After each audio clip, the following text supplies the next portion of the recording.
Welcome students, welcome to lecture number 17 where we will be continuing module number 3 under subject Indirect Taxation. So module number 3, we have almost covered everything that is specified in the syllabus under module number 3, but we are just going to continue today also with value of supply. So quick revision, value of supply is nothing but as per section 15, it's going to be the transaction value only and only if the supply is between unrelated person and price is not the sole consideration. Okay, what are you going to include in the value of supply as per section 15 subsection 2? It is any taxes exception GST taxes, any amount which is paid by the recipient but actually the seller was liable to pay, incidental expenses, late fee, interest penalty for delayed payment, and subsidies, all the subsidies received exception government subsidies. What are you going to exclude? You're going to exclude discounts that is given before or at the time of supply, but those discounts should be linked to an invoice. Discount given after also you can exclude provided it is given in the agreement and ITC has been reversed by the recipient. Now, what if the supply is between an related person and price is not the sole consideration, and for certain notified supplies value cannot be the transaction value, value has to be the value that is defined as per the rules. So let us look to the CGST rules. So we have covered rule number 27 where consideration is received partly in cash, partly in kind. We have covered rule number 28 where supply of goods and services is between related and distinct person. What is going to be the value? Rule number 29 where supply of goods and services is by the agent. Rule number 30 where it is cost plus method. Rule number 31 residual method.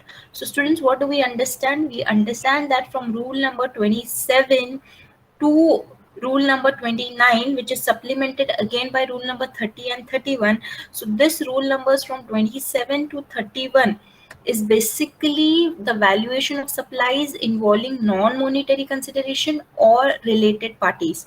So you're going to use this rule number 27 to 31 only when the value, when you have to value the supply which is having a non-monetary consideration or when it is between the related person. Rule number 31, rule number 32 to rule number 32 subclause C, you are going to use this section when you have to value the goods in case of specified supplies. Now when I say specified supplies means government has specified certain or notified certain goods and services for which the value should be as defined in the rule. So out of that, we have already seen what is going to be the value in case of sale of currency. We have seen in case of air travel agent. Okay, we have to now see the valuation in case of life insurance business, sale of second-hand goods, and redemption of vouchers, coupons, and tokens. So let us proceed with that.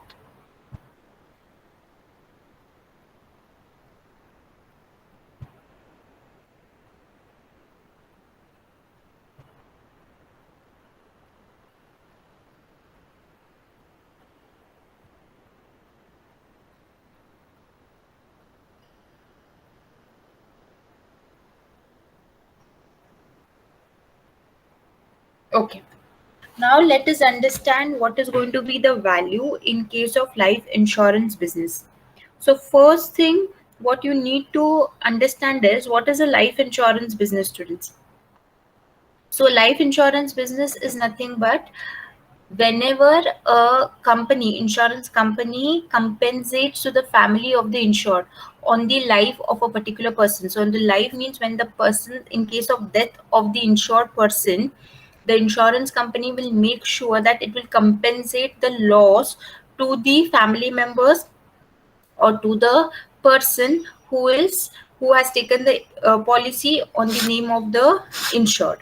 So when insurance company compensate the family of the insured in case of death of the insured against a payment of premium, it is called life insurance business. So life insurance business is an business which compensates in case anything happens to the life of the insured. So it compensates the loss to the family of the insured. So this is life insurance business. Now obviously it will not do free of cost. Against this compensation of loss, it is going to charge premium. Correct? It is going to charge premium for giving this compensation of loss. So how are you going to value, or at what value are you going to charge GST on this premium? What is going to be the value? So first let us understand. Suppose if there are three things. First, if there is a life insurance business, you need to identify under which category it is falling. That means, suppose if a particular person is paying a premium, okay, and that premium is also having an investment coverage. Now, what do you mean by this? Let us understand. Suppose many a times what happens, insurance business have a product called as ULIP, that is unit linked investment plan. So what happens when the policy is having the dual benefit? Dual benefit means risk coverage also is there, plus a portion of that premium is also invested in the market, in the capital market. So here there is investment portion also, and there is risk coverage also. So always remember, suppose if a policy is having dual benefit, that is, it is having the uh, risk coverage as well as the investment portion. So what is going to be the value in such case? The value will be the total premium paid. When I say total premium paid, is the gross premium charged. What is the premium charged by the insurance company? What is the premium paid by the insured person? So total premium paid minus the investments portion. So what happens is, when if you are going for a ULIP plan, if when you're taking an insurance, you want both the benefits, insurance benefit also and investment benefit also. So what happens, when you pay certain premium to the insurance company, a certain portion of the premium they will allocate it to the investment, or they will invest this little portion of premium in the market, capital market. So what you have to identify is what is the investment portion. So total premium paid minus the investment portion is going to be the value on which you are going to charge GST if the life insurance policy is taken which involves dual benefit, that is benefit of risk cover as well as investment. So first thing is, when it is investment, when there is an investment portion involved, remember the value on which you're going to charge GST is total premium that is being charged less whatever amount is allocated for the investments. Okay. Next, if it is a single premium, that is premium is paid only once. See students, there is a single premium annuity policy. Like in life insurance business, you have different products. Among those products, the consumer or the customer needs to select. So suppose if you are going for a life insurance product which is having single premium annuity policy. Now, what do you mean by single premium? Means you are paying premium only once. Thereafter, there is no outflow of payment that you're going to make, where the premium is paid only once. So, if the premium is paid only once, okay, what is going to be the value, taxable value on which you're going to charge GST? It is going to be 10% of the total premium that is being charged from the policy holder. Okay. So 10% of the total premium. Suppose if it has investment portion, then you're not going to go for this particular category. You have to go for category number A. So this should not consist the investment portion. So value is 10% of total premium, total single premium that is being charged from the policy holder. Okay. Then next, in other cases when I say, it means if it is multiple premium is paid every year, suppose quarter, monthly, up to premium paying term. What happens, there is again one product in life insurance business where you can pay premium every time. Like there is no single outflow of premium where you have to pay premium more than once. Maybe you can pay premium monthly, quarterly, yearly, depending upon the product you are opting for. So suppose if it is a multiple premium, what is going to be the value? For the first year, suppose you have taken the policy today, so for this particular year, the value is going to be, the taxable value is going to be 25% of premium paid. Whatever premium is paid, of that 25% will be the value on which you're going to charge GST. And for the subsequent years, after 1 year, the remaining years, the taxable value will be 12.5% of premium paid. Is this clear?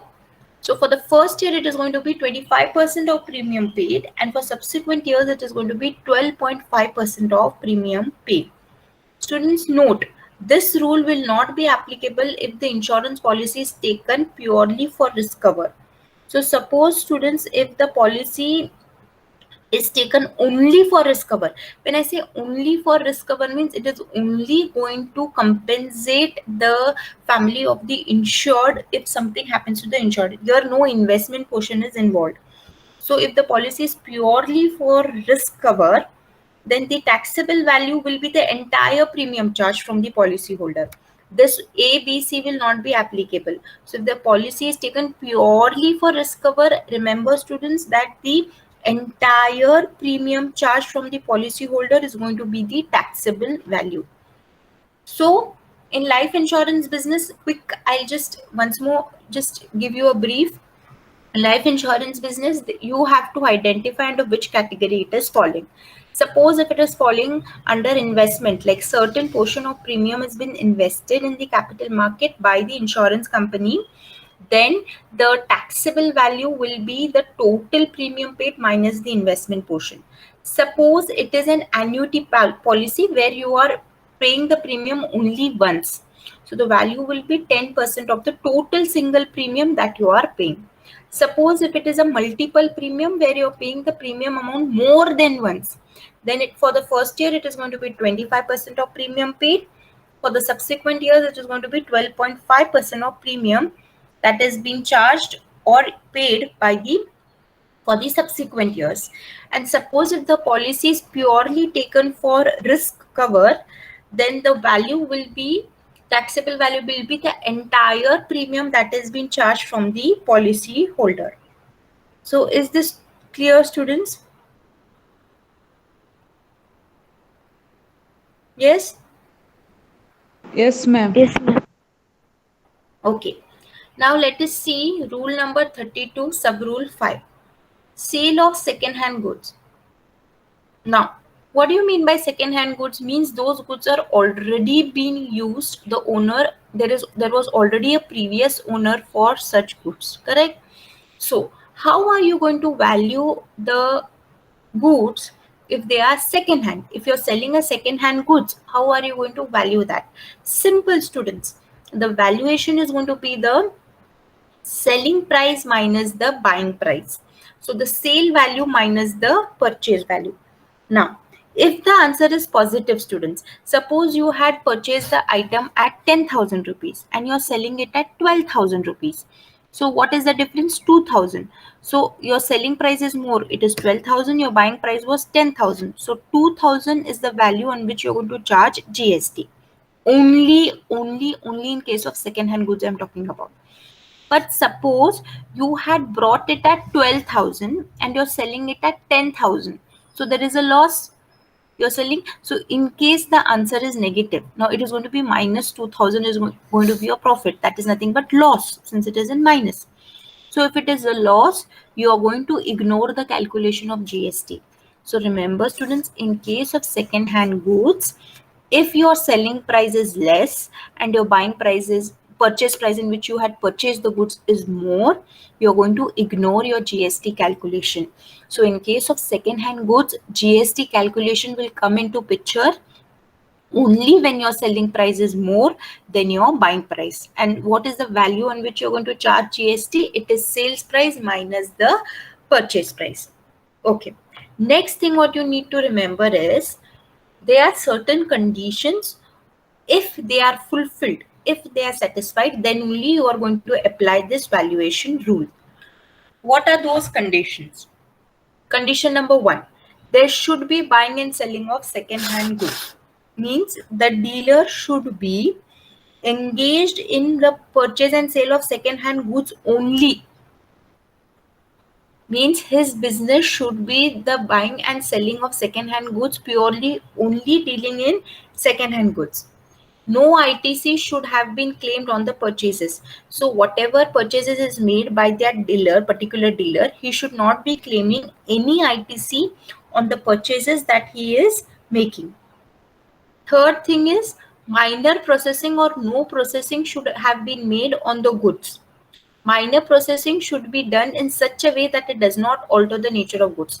Now suppose students, a particular dealer is purchasing certain second hand goods, okay, and after purchases he is altered or made some minor processing in the goods in such a way that the goods, the main nature of the goods is not changed, okay, and then he is selling the goods. Suppose, for example, suppose if he is purchasing second hand car, okay, he's purchasing a second hand car. A dealer is particular dealing in the buying and selling of cars, second hand cars. He's purchasing a second hand car, and there is some dent in the car, like the car, the mirror is broken, or there is a dent in the door. So he can do minor processing. He can repair the mirror, make it look good. He can remove the dent in the door, and he can make the car look in a saleable position. So here there is a minor processing which is not changing the nature of goods. The goods are still it is a car, okay. So then he can, this valuation rule can be applied, that value is selling price minus buying price. But he should not process the goods in such a way that it has changed the form of the goods or the nature of the goods is completely changed. If any of these conditions are not satisfied, the valuation will be as per the normal valuation rules that we have seen under section 15. But if these conditions are satisfied in case of second hand goods, the value is going to be the selling price minus the buying price. Is rule 32 sub rule 5 clear?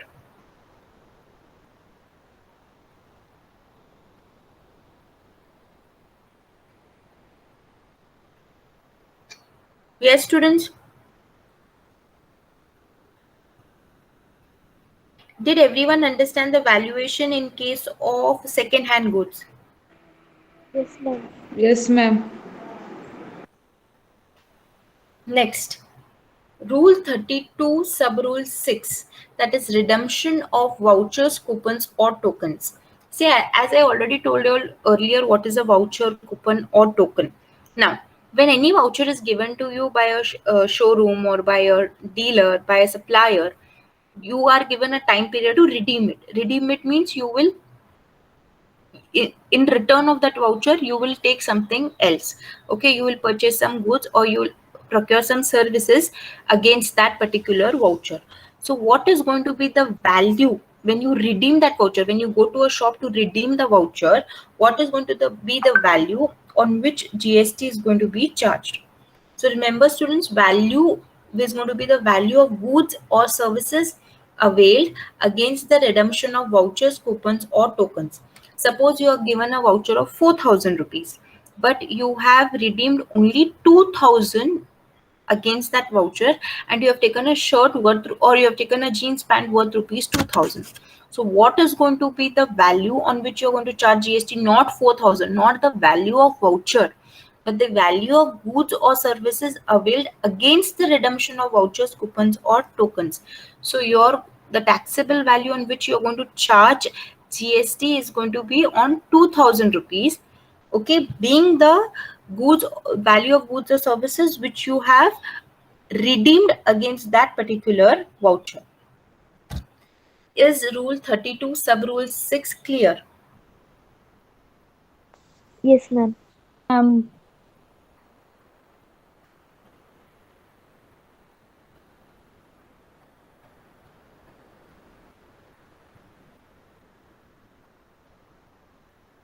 Is it clear, students? Yes, ma'am. Yes, ma'am. Okay, so we are done with the valuation rules. So we have seen what is the value of supply. We have seen valuation rules. Okay, so we are done with the third unit, that is time and value of supply. So did everyone understand all the rules? Yes, students?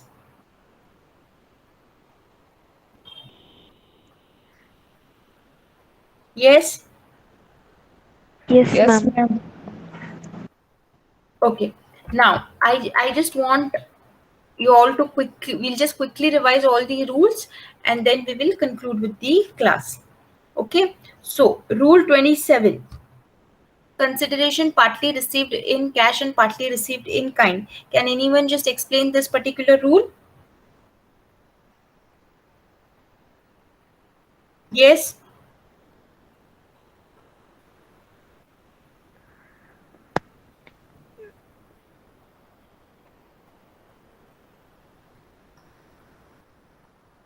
Yes, students? As per this rule, the value of supply will be considered as the first option is open market value if it is given. If it is not, then the value partly received in cash and the value of such goods. And if that is also not available, then we have to see the similar product which is same in kind and quantity, and that value we have to consider. And later the last method is cost plus method where the 110% of value will be taken. Suppose if cost plus method is not working, then Residual method. okay, very good. Next, rule number 28. Can anyone explain supply of goods and services between related and distinct person?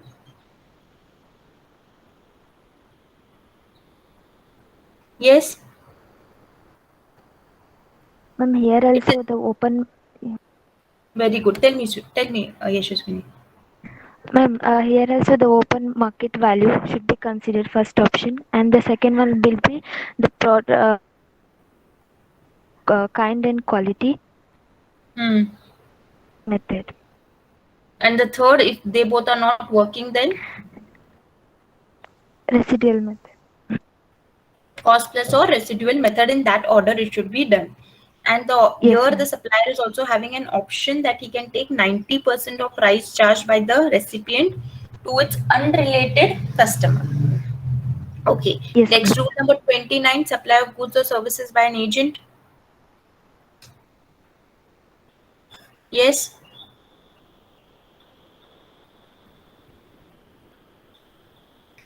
So it is either lower of the two, that is open market value, or 90% of price that is charged by the recipient who is unrelated customer. And if that also is not working, then value as per rules 30 or 31 in that order.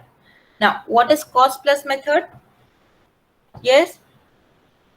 What does, how do you value as per cost plus method? Yes, students, apart from One issues, 110% of the manufacturing goods of and the, services. very good. Of the Next, goods, if it is ma'am. manufacturing, if you are just trading, then acquisition, cost of acquisition. Next, residual method. Yes, students. Under residual method, how do you value? Yes.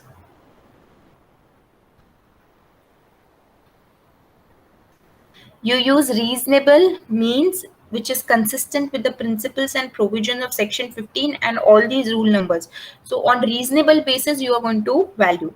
Next, valuation in case of notified goods and services. Can anyone tell me how do you going to value in case of sale of currency? Okay, tell me how many methods options are there for a dealer under sale of currency. How to value? Two options, ma'am. two options, Very good. ma'am. Very good. Suppose he's opting for one first method, that is first option. Okay, where one of the currency exchange is an Indian currency. So when one of the currency exchange is an Indian currency, next what he has to see RBI. The RBI reference rate. RBI reference rate, ma'am. is there or no. If it is there, what is going to be the value?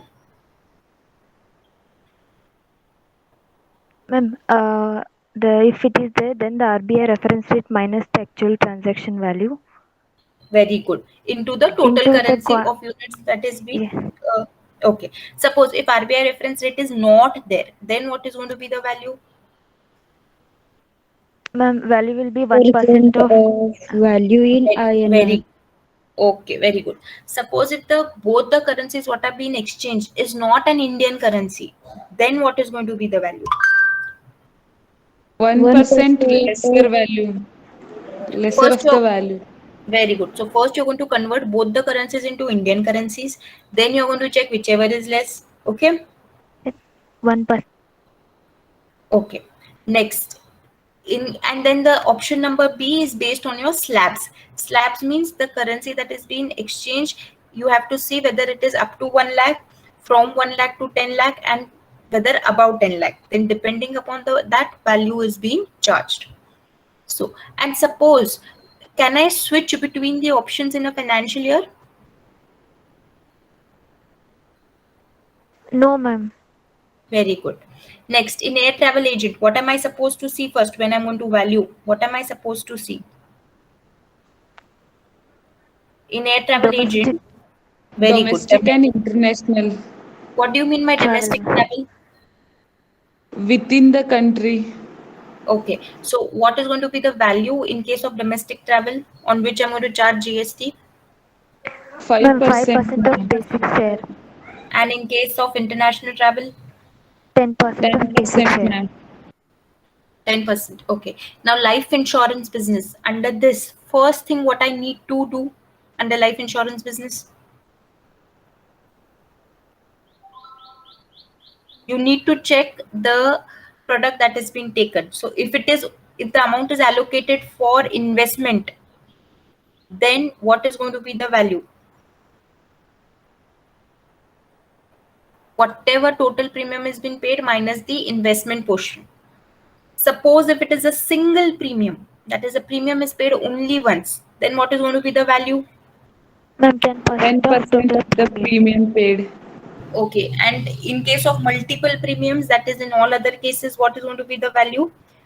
For the No, first year, for the first year it is The 25% of 25% premium of the paid, premium paid.